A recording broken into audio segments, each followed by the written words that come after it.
Hello, lovely tennis fans. Welcome back to Fauzan Sports channel with headquarters in Qatar here, and it's exciting to be back once again. And in this episode, I'm going to look at the current situation, and as well as we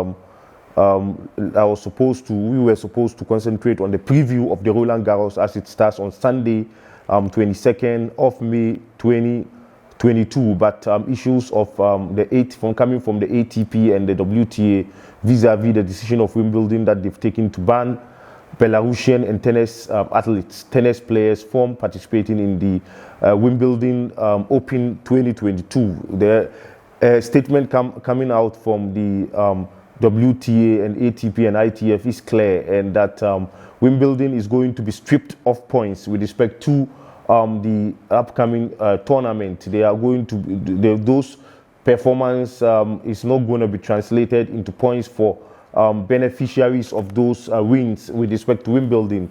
As you are aware, in cases like this, whenever a Grand Slam is going to be organized, maximum points of 2,000 is going to be added to the winner, and a cash prize of 1.9 to 2, upwards of 1.9 to 2 million pounds sterling or dollars for the winners of the contest.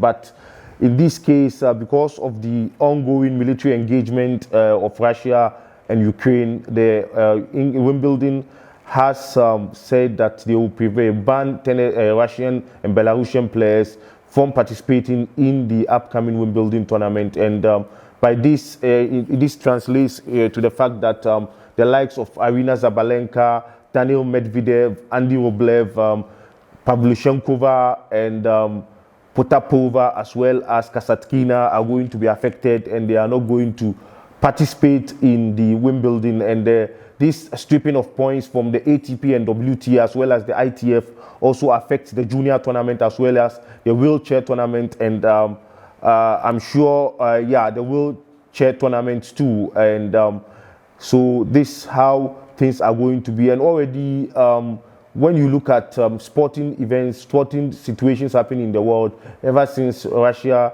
had military engagement with Ukraine, there have been some kind of decisions coming on from the Western government, which has translated into being taken over by sports associations, the likes of FIFA, as well as international, as well as FIFA and some other associations. But when you look at FIFA, Russia was banned from participating in the World Cup qualifiers, and they were effectively kicked out of participating in qualifiers, thus ensuring that they are not going to get opportunity to represent in Qatar 2022 World Cup. But in terms of tennis, Russian players going into the Roland Garros tournament on Sunday are expected to play under individual flags rather than under the flag of Russia, their nationality, under the flags of their nationality. And so issues back and forth, as well as the debate is ongoing whether indeed this decision is fair for Wimbledon to ban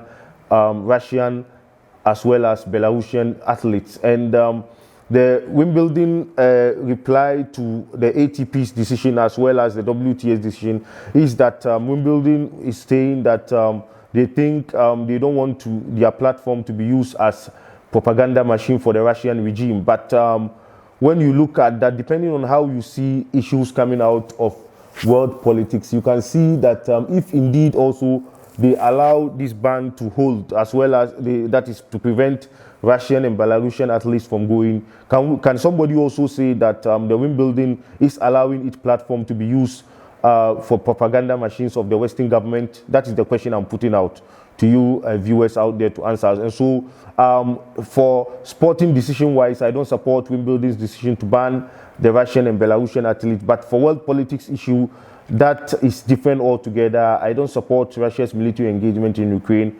Same attention that was given to it must also be given to other conflicts in the world, notably in the Middle East and so many other areas. And so this is some kind of double standard that the governing body of sports have come to be associated with. And you can see pressure coming on from Western government for FIFA to ban Russia, which they effectively adhered to. But some other countries were involved in conflict for so many years, and they've not been banned from playing football. So I think for competitiveness sake, I think the Russian athletes should have been allowed to play, because one reason is that they are not the political leaders, and they are not supposed to. They didn't take decision to go to war, to take their countries to war, and so to take Russia to war. And so I don't think so. And I feel and sympathize with the Ukrainians. Honestly, I don't feel that their suffering is justified anyway. Same as other countries that are suffering is not justified across the world. And some people are trying to claim that it's kind of double standard coming from the West. And Wimbledon tournament now is going to be reduced as an exhibition rather than a tournament or so. And some other news coming in is that the Wimbledon may consider the possibility of reducing the amount of prize money on the tournament, because now it's not going to count with respect to points. Normally, as you are aware, whenever tournaments or tours or Grand Slams are completed, points are won for the winners. The winners move up the rankings.